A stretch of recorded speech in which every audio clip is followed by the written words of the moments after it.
Hi, everyone. Thank you for joining us today for the next webinar in our Geothermal Collegiate Competition webinar series. Today, we are joined by Aaron Levine, and who will be talking about geothermal regulatory and permitting overview. Aaron serves as a senior legal and regulatory analyst at the National Renewable Energy Laboratory in the Strategic Energy Analysis Center. Generally, Mr. Levine focuses on legal, regulatory, and policy issues related to geothermal, hydropower, solar, wind, transmission, alternative fuels, and other energy-related matters. Mr. Levine has specialized expertise in energy facility siting and transmission regulation. He holds an LLM from the University of Denver Sturm College of Law and a JD from the University of Kansas School of Law. Mr. Levine is a Colorado licensed attorney and previously served as chair of American Bar Association's Renewable Alternative and Distributed Energy Resources Committee from 2017 to 2019. Just a few little housekeeping items. This webinar is being recorded today and will be available for future viewing on the HeroX platform. If you do not want your likeness recorded, please ensure that your video is turned off. We will be holding all questions and answers until the end of the presentation. However, feel free to drop your questions into the chat during the presentation so that we can keep track of them and address them at the end. So now I will hand it over to Aaron. Thank you so much. Great, thank you, Katie. Thanks everyone for joining us today. So yeah, this presentation is going to be focused really at more of a one-on-one level for our student participants and faculty involved in the Geothermal Collegiate Competition. I believe it was new for this year that I had helped develop some guidance and rules around being able to identify potential permitting, regulatory issues, environmental impacts, and associated mitigation measures as part of the collegiate competition this year. So today I'll be going through a series of slides going over the phases of geothermal development. And as Katie mentioned, we'll hold question and answer till the end, but feel free to include any questions in the chat as I'm going through my presentation.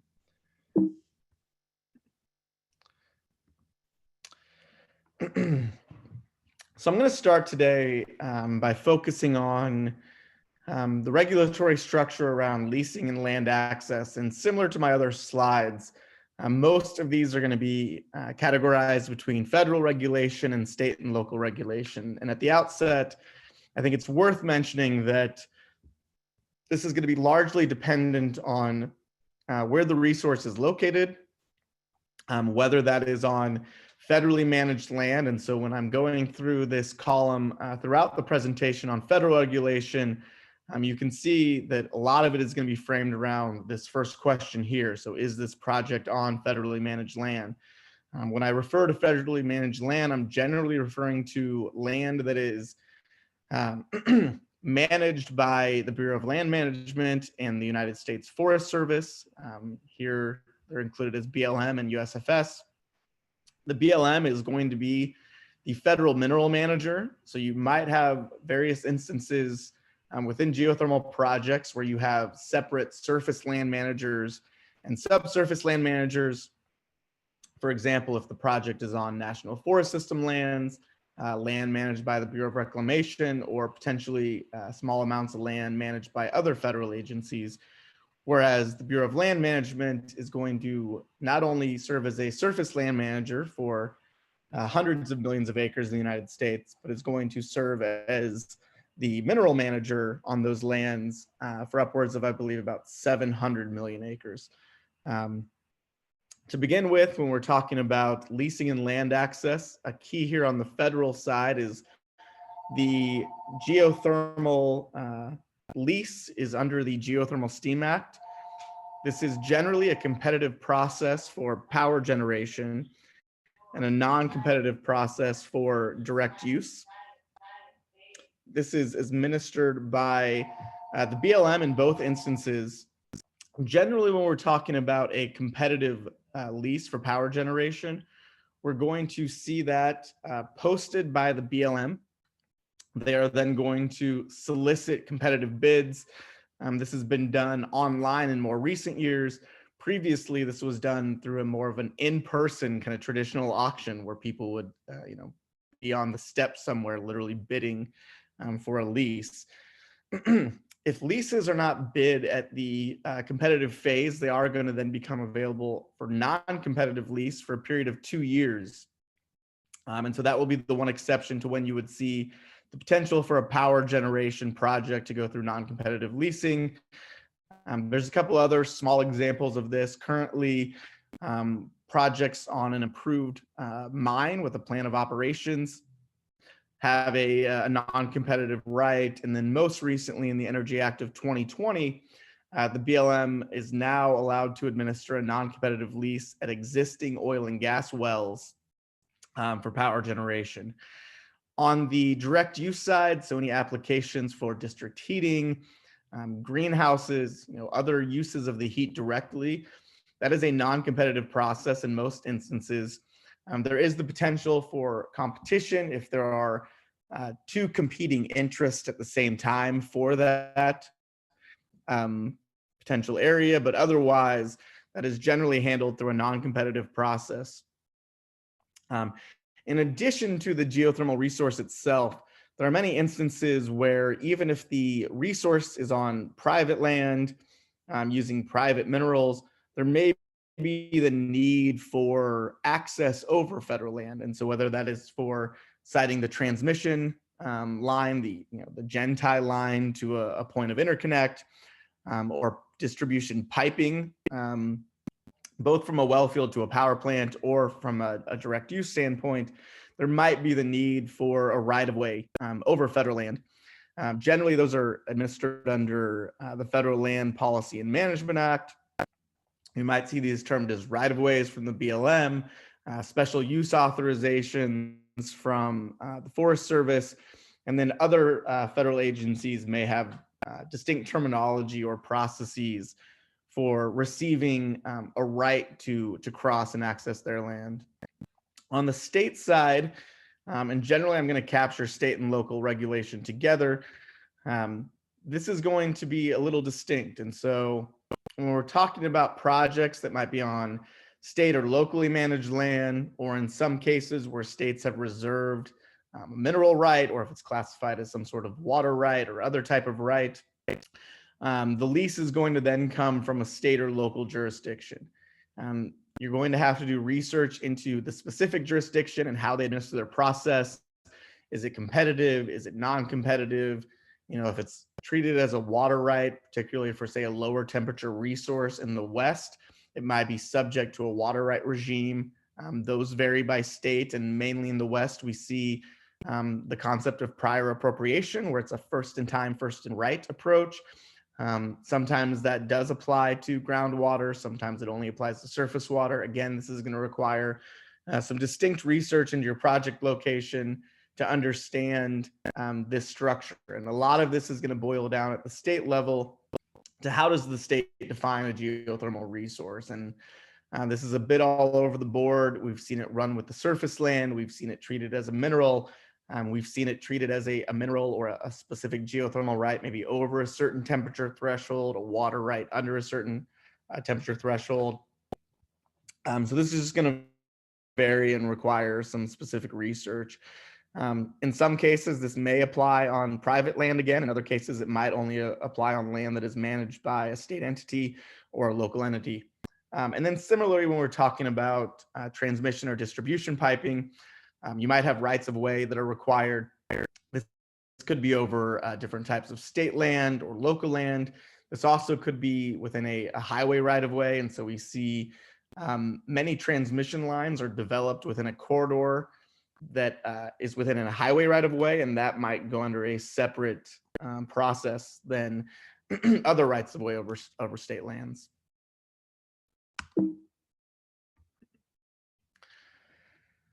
So moving into the next phase, looking to exploration. And so when I'm discussing exploration, there's a very specific definition on federal land, generally referring to geothermal exploration operations. These are going to require a notice of intent, approval by the BLM, or in some Specific instances, if it is on unleased forest lands, the U.S. Forest Service can administer these. Interesting of note, you do not need a lease to receive a right for geothermal exploration operations through this notice of intent. This can be applied for on unleased land or leased land through the BLM, or again, if it is on unleased U.S. Forest Service land through the Forest Service. Generally, the types of activities that are going to be covered under geothermal exploration operations include seismic surveys, MT surveys, temperature gradient wells or holes, core holes, 2-meter probes. There's a number of exploration operations that are defined in regulation. The threshold generally for these activities is that it can't go down and touch the resource. Any contact directly with the geothermal resource itself is going to be outside of geothermal exploration operations. Something I'll get into a little bit later in more detail though, but wanted to note here is that these type of activities may trigger certain levels of National Environmental Policy Act or NEPA compliance. The BLM does have a categorical exclusion that would be a more expedited review process, mainly focused on whether there are any sensitive species, cultural resources, or other extraordinary circumstances that could trigger a larger review. And again, I'll get into this a little later in terms of what the detailed process looks like for completing a NEPA review. But keep in mind that once you reach this phase of exploration, this is where that might begin to trigger the NEPA process.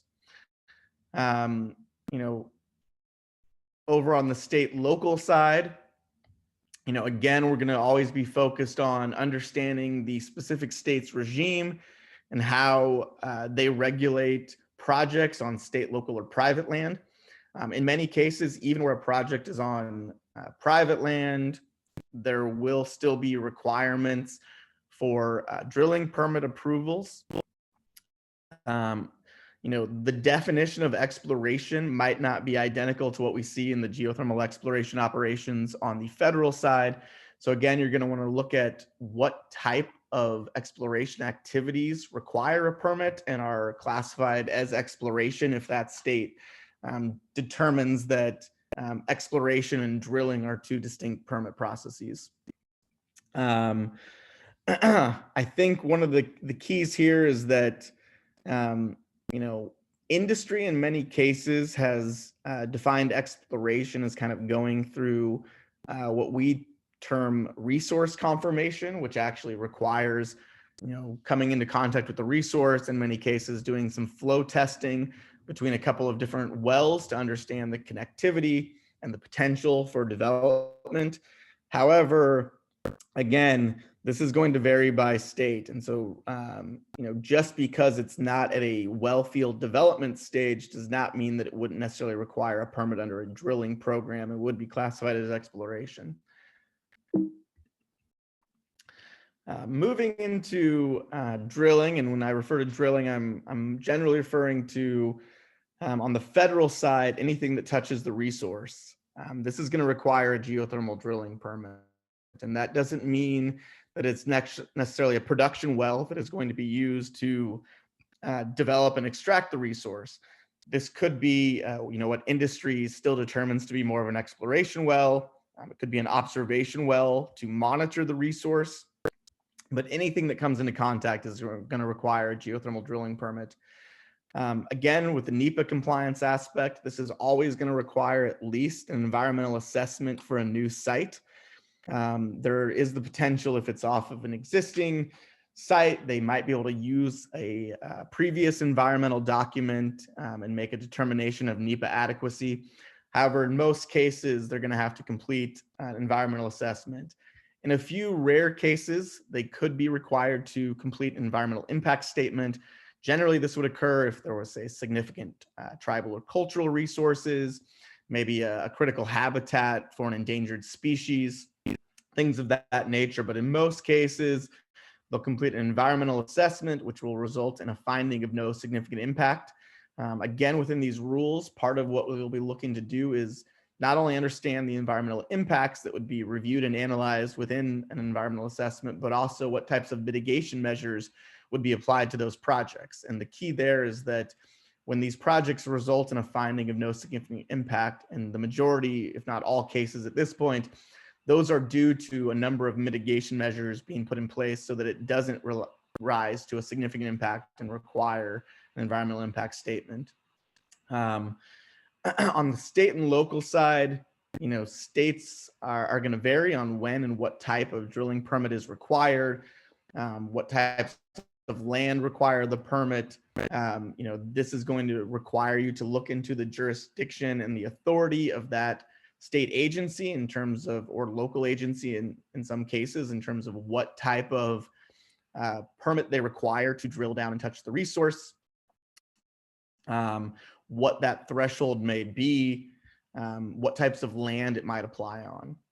At the state level, and this could actually apply to some of the exploration as well, these processes may trigger a state environmental review process. For example, in California, they have a California Environmental Quality Act. In Hawaii, they have a Hawaii Environmental Policy Act, and a number of other states have similar regulatory structures that in many cases mirror the National Environmental Policy Act, but in many cases they vary. California, I would say their process has more teeth to it. It's less of just going through the motions of procedure. There can be more substantive requirements required coming out of it. Every state is going to vary in terms of the activities that trigger these type of permits. Is it a discretionary action of the agency to approve the permit? That is generally a threshold that we see if there's a discretionary action involved and the state has an environmental review process, they generally need to complete that environmental review. Finally, moving into the power plant utilization phase. On the federal land, this is there's kind of a unique nuance here where it's not just if the resource that you utilize is on federal land, but there's also going to be different permits required if the power plant itself is on federal land versus on private land. Generally, you're always going to be required to develop some sort of utilization plan. In many cases, we see these submitted as part of a well field and power plant development plan. This would usually include your distribution piping from the well field to the power plant, transmission lines to a point of interconnect, where the facility is going to be located. But then there's also some specific permits that are going to vary based off of whether the power plant itself is on federal land. So for example, a site license is only going to be required where your power plant is on federal land. If you're using a federal resource, but your power plant is sited on private land, you wouldn't be required to receive a site license from the BLM. Commercial use permit is also kind of part of this suite of permit approvals. Again, you're going to have NEPA compliance issues here. Generally, we see the power plant and well field development combined into a single environmental assessment. And in rare cases, again, you may see environmental impact statements here, analyzing the long-term impacts of the drilling the well field and the power plant. And something that's probably worth noting when we talk about NEPA and NEPA review is that at the exploration phase, these aren't necessarily long-term permanent impacts. There might be some exploration done and then a reclamation plan for how you're going to reclaim that site if you don't find a resource. And so it might be more of a temporary disturbance as the focus, and there might not be the same long-term impacts. Whereas once you get to a phase of actually drilling a full well field and developing a power plant, that review and those impacts are going to look more towards the life of that power plant. In many cases, we see geothermal power plants, can last 30 to 50 years. Site licenses get renewed. And so the impacts that are going to be analyzed are going to be broader and more long-term, looking into the future. On the state and local side, you have various types of permits to construct a power plant. States are going to vary in terms of whether they require certain siting and construction permits. Again, you may trigger state environmental review processes. You're also going to likely see permits required to generate or sell electricity. These likely are going to be approvals issued by state utility commissions. So you'll see a public utility commission, other names for state utility commissions, but generally they're going to issue some sort of certificate of public need or certificate of certification from the state agency. They're going to have certain thresholds and requirements for the type of projects that meet that. In some cases, it's just the construction of the project itself that's going to trigger that. In other cases, it might be, are you selling electricity directly to the public? Are you selling it to a utility who is then going to sell it to the public? So it's very important to look into these different types of thresholds to understand when a utility commission is going to require a permit for generating and selling electricity. Moving back to the environmental review process itself, on the federal side, I think something that is important to note is that NEPA review is required for major federal actions which significantly affect the quality of the human environment. And generally what that means is for the purposes of any sort of discretionary decision on a permit that is going to be issued by a federal agency will likely trigger NEPA. You also have instances where funding of a project with federal funds, so for example, the project is receiving a grant from the Department of Energy, that may also trigger NEPA for that discretionary decision. The levels of review, again, on BLM land, they have this probably the shortest process is this determination of NEPA adequacy. And so this is generally used only where there's a pre-existing environmental assessment or impact statement that was completed recent enough in time where they feel that the impacts are the same in a location that is either at the same location or so close to that location that they feel the impacts would not be distinct. The categorical exclusion, while it's called an exclusion, is still a light review in and of itself. It generally takes 1 to 2 months where they review existing data on understanding if there are any sort of these extraordinary circumstances, significant type of impacts or activities that could have significant impacts on the environment that would require them to do a more detailed review through an environmental assessment or environmental impact statement. Generally, what you're going to see and what we've cataloged through some resources that we have at DOE and NREL, the Rapid Toolkit, as well as what the BLM provides on their e-planning website, is predominantly going to be environmental assessments for geothermal development. I'd say over 90% of the time, a geothermal project that requires a full NEPA analysis is going to be an environmental assessment.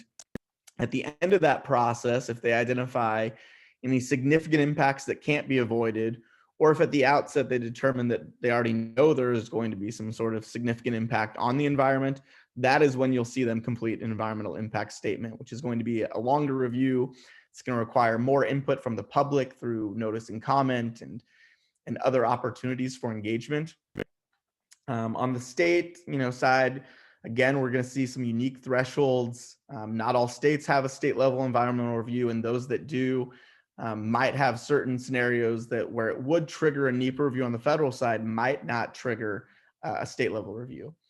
When these are applicable, they're generally going to take forms that closely mirror the EA, EIS. They might use different terminology. I'd say that environmental assessment has been common in many cases for the lower type of review, but environmental impact statement, environmental impact report, and other terminology might be used for the more detailed review.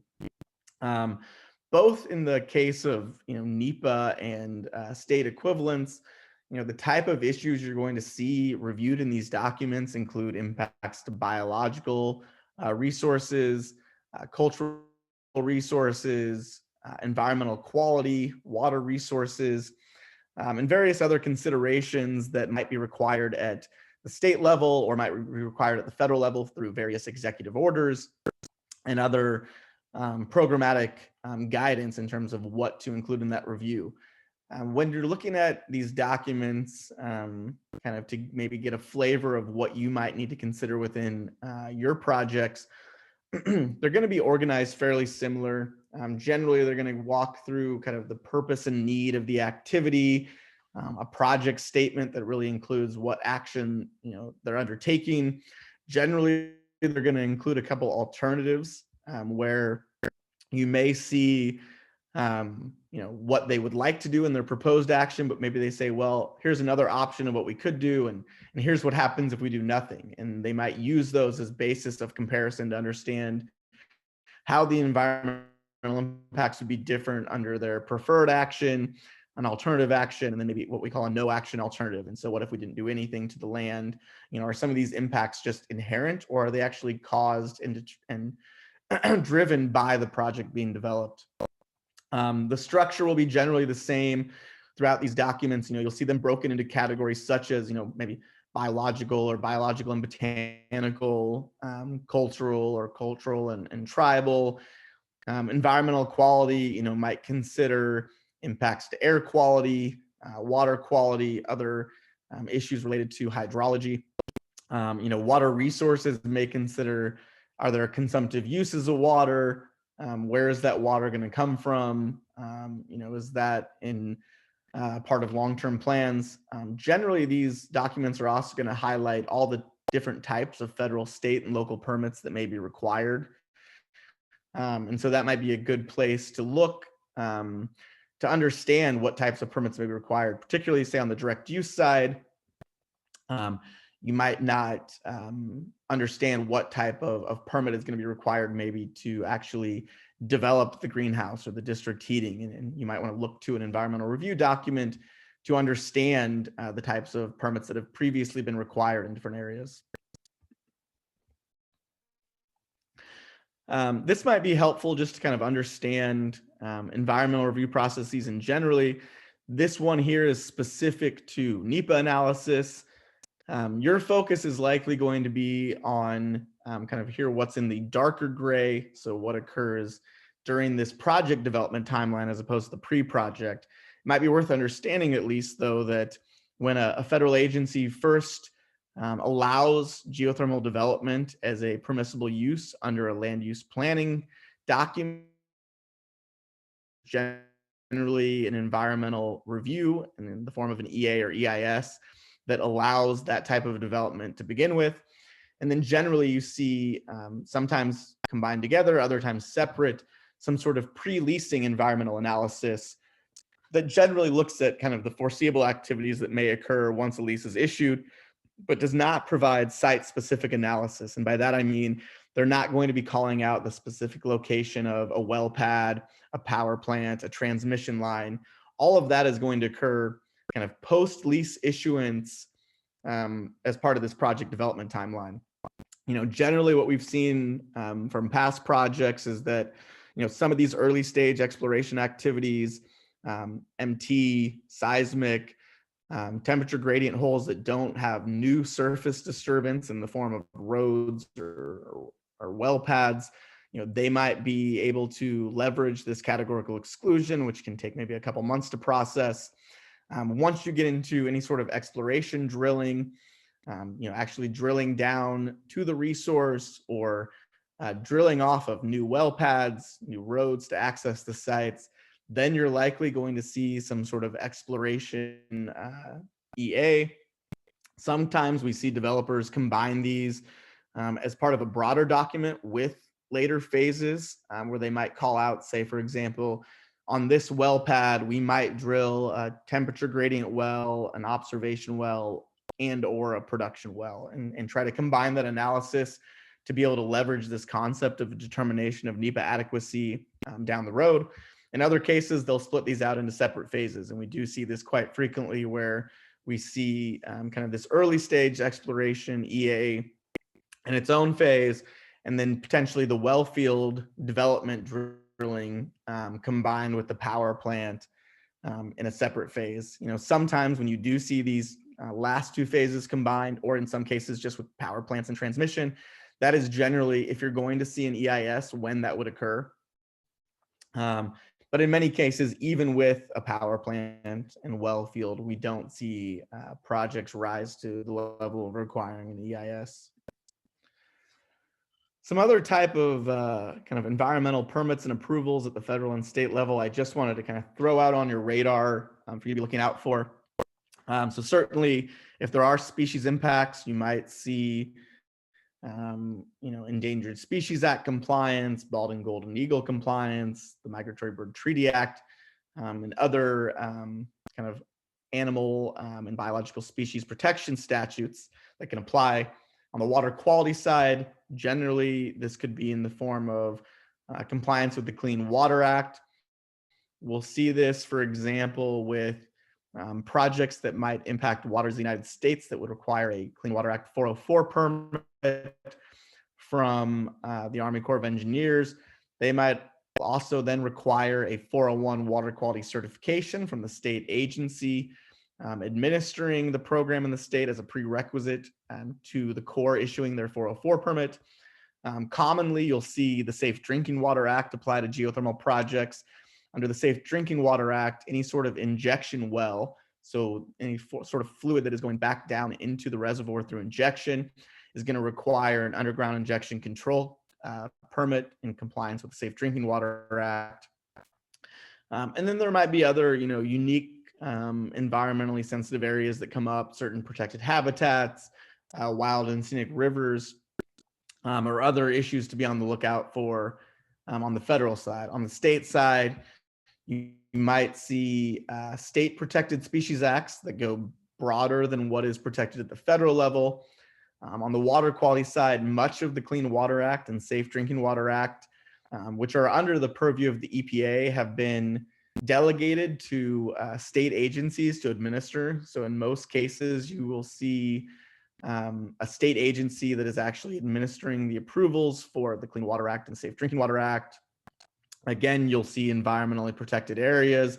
These could be different protected waters, shorelines, habitats, state protected wetlands that might not meet a federal definition. So these are just kind of other general environmental permits and approvals to be on the lookout for when you're going through and analyzing your project for the competition. I did want to highlight a few resources before we turn to questions. So one is the Regulatory and Permitting Information Desktop Toolkit, or Rapid Toolkit. This has been developed for a number of technologies that is managed and developed here at the National Renewable Energy Lab. It is a U.S. Department of Energy program. And so within the geothermal portion, the Rapid Toolkit, which was initially developed in fiscal year 2012 through 2014, and I'd mentioned is currently going through updates and revisions. It includes, I believe, 13 Western states. So pretty much kind of Texas and then Colorado and everything west, including Alaska and Hawaii. It's been developed for. This includes kind of a section by section approach to the type of permits or regulatory approvals that would be required, both at the federal and the state level, including everything I've discussed today, going through the land access and leasing and exploration, drilling, the power plant permits, some of the construction permits, any sort of the environmental reviews, and then any of that kind of catch-all of different species and environmentally sensitive areas. They're all teased out by section within the Rapid Toolkit. In addition to the database itself, we also have a reference library. So any sort of guidance documents that we've utilized, any sort of statutes and regulations have been built into a reference library. You can search within that by state and topic. So that might be a good starting point for your research. And then on the NEPA side, we've developed a database that includes, I think, over 100 NEPA actions for geothermal projects that we've tried to catalog, discuss the types of environmental impacts, the mitigation measures associated with those impacts, and where available online, links to the actual NEPA review documents. I'd also mention that the BLM e-planning website also has a large library, mainly from kind of 2013 to present, of environmental review documents and other documents related to approved geothermal activities. So that'd be another good resource. And then finally, we have a best practice library. So some of the analysis that we've done that's led to us identifying different permitting practices, strategies, approaches, those are housed in a best practice library on the Rapid Toolkit. A couple specific analyses I wanted to point you to. One of them is a paper that was developed in, I believe, around 2014 on geothermal permitting and NEPA timelines. This gives a more detailed overview of the different levels of environmental review. This was something that was done in conjunction with our development of our NEPA database. We then analyzed these documents. We tried to understand kind of how review timelines broke out, but there's a lot of background information on the review processes themselves and potential resource impacts. This paper is available at a link here that will be provided in the slides.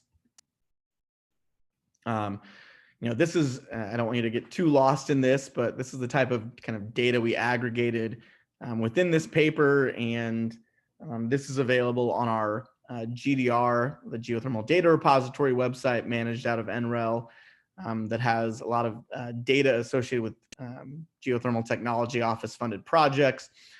You can see that this is cataloged in terms of the type of projects that had maybe Native American concerns, where tribal comment was included, the type of protected areas. And so you might, if you're really interested in certain specific types of impacts, dig down into this level to really understand which documents in the library are going to have these type of impacts. This is just a kind of a high level snapshot, for some information in terms of the average or mean, and then the median days for these different variables that we cataloged within this. And so you can see when there are issues like significant tribal comments on the project or Endangered Species Act species present, those tend to drive some of the longest timelines when they're present versus when they're not. You can see that over 400 days is not uncommon when there is significant tribal or public comment or endangered species present at the project. Another kind of series of papers and reports I wanted to point you to is back in maybe 2014 through 2016, 17, we were working on a geothermal vision study with the Department of Energy's Geothermal Technologies Office. In our barriers task force, our institutional task force, we looked at a lot of these issues associated with permitting and regulatory issues. This resulted in a few different GRC papers available at these following links here, as well as a task force report that is available. We have cost data. I'm not sure that you're going to the level of actually looking at cost data, but we had developed cost data on what these general different processes and timelines would cost to go through. And then ultimately in the GeoVision itself, there is a section that goes through some of the regulatory considerations.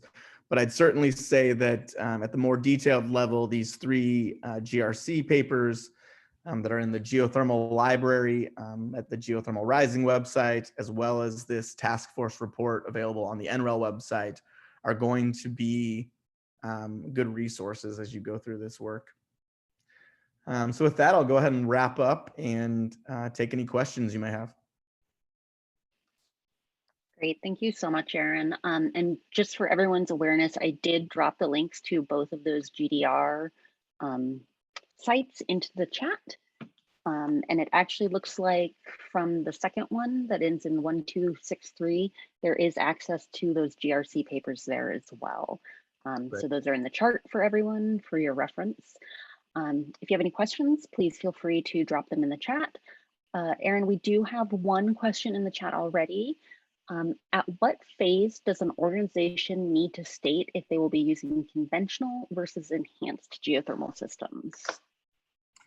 Yeah, so I think within EGS projects, generally when you're talking about your proposed actions. So, I mean, at the exploration phase, you might not know if you're looking to do some sort of EGS, AGS type enhancements at the site.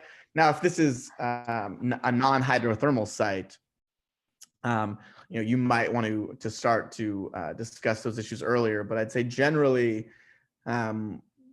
it's probably when you're starting to talk about well drilling, and then whether it's a power plant or a direct use project, that certainly that level of review needs to include EGS aspects.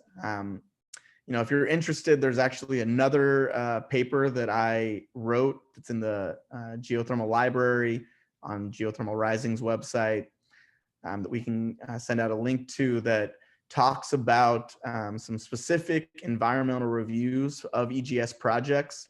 Mainly, these have been at the demonstration level in the past, but certainly when you get to EGS projects, you're going to be more concerned about seismic consideration, seismic monitoring, and there's more protocols that have been put in place, and appendices and other aspects of the environmental review that'll focus on the type of stimulation you're doing, its potential to cause seismic activity, what type of sensitive facilities may be nearby that could be impacted.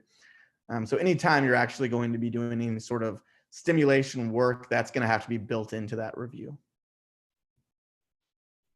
Great, thanks, Aaron. So for a combined heat and power plant, would that leasing be competitive or non-competitive, assuming that it's on federal land?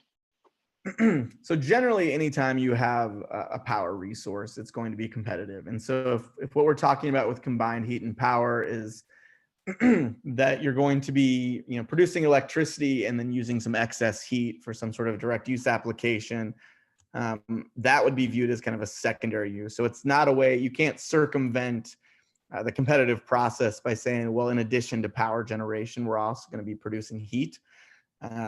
So yeah, generally that would apply to that competitive process. But again, if it doesn't get leased at a competitive auction, it would then be available for a couple of years for non-competitive lease, or the couple other examples I highlighted within mining lands or oil and gas wells that could be subject to a non-competitive lease as well.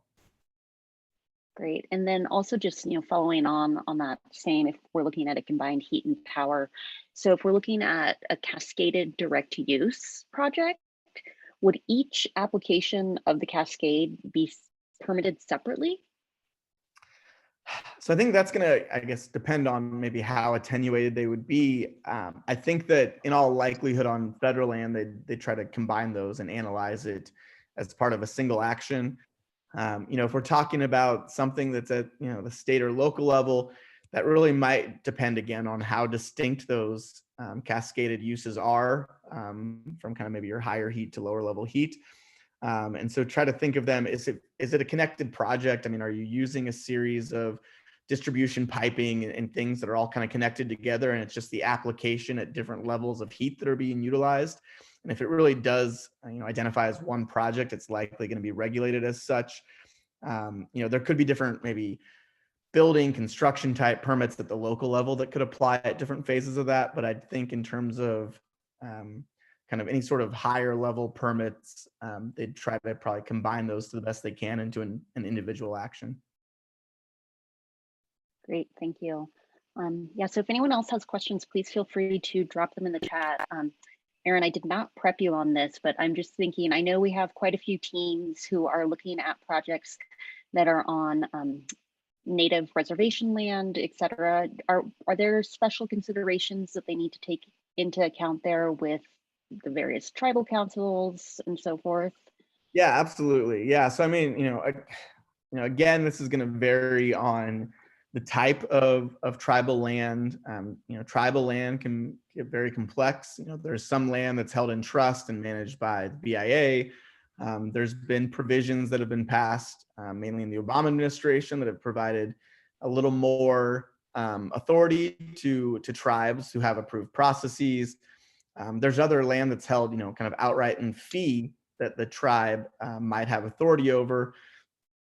And a lot of that is then going to come down to, kind of how large is the tribe, how formalized is their government and approval process, In many cases, you still might have the EPA playing a role.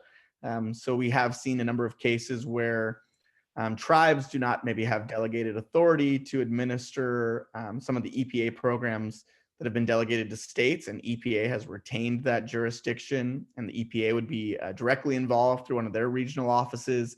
They have regulations promulgated for when they're administering the process, when approvals are required, and what that looks like. On the, particularly kind of the land access side, again, it might vary whether it's land that's held in trust and administered by the BIA or land held in fee by the tribe. Even with land held in fee by tribes, we see many cases where there's large fractional ownership.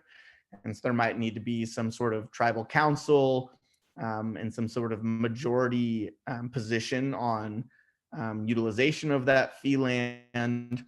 So there are going to be some unique issues there. There are some other issues where, again, there might be federal agencies that are involved as opposed to state agencies.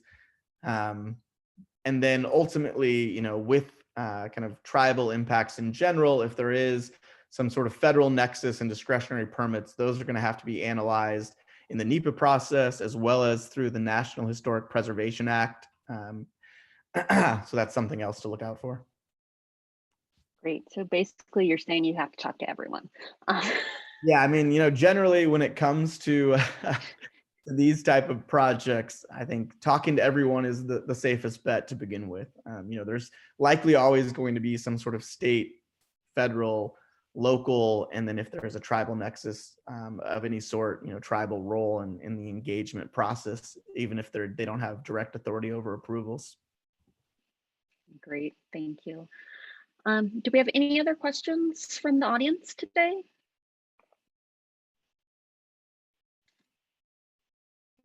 I will just remind everyone while we're waiting to see if there's more questions that February 17th, the elective module progress submission is due. That has to be submitted through the HeroX site. This is a required submission. So if you do not turn this in, you are not eligible to do the final submission. We will be providing feedback on all of the elective module submissions that we receive within a few weeks of receiving them. We do also have the final webinar in this webinar series next Thursday, February 10th.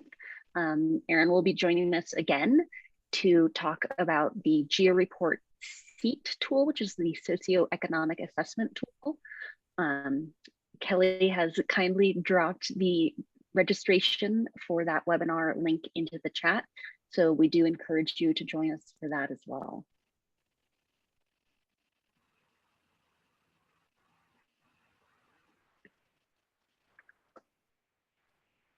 Great. Well, I guess if we don't have anything else, thanks everyone for joining us today. I really wish you good luck in the competition, and I think it's an exciting opportunity for students to really dive into these issues within geothermal. And again, I'll be presenting next week on our final topic. Great. Thank you so much for your time today, Erin. This is a lot of very valuable information. So have a wonderful day, everyone. Thank you.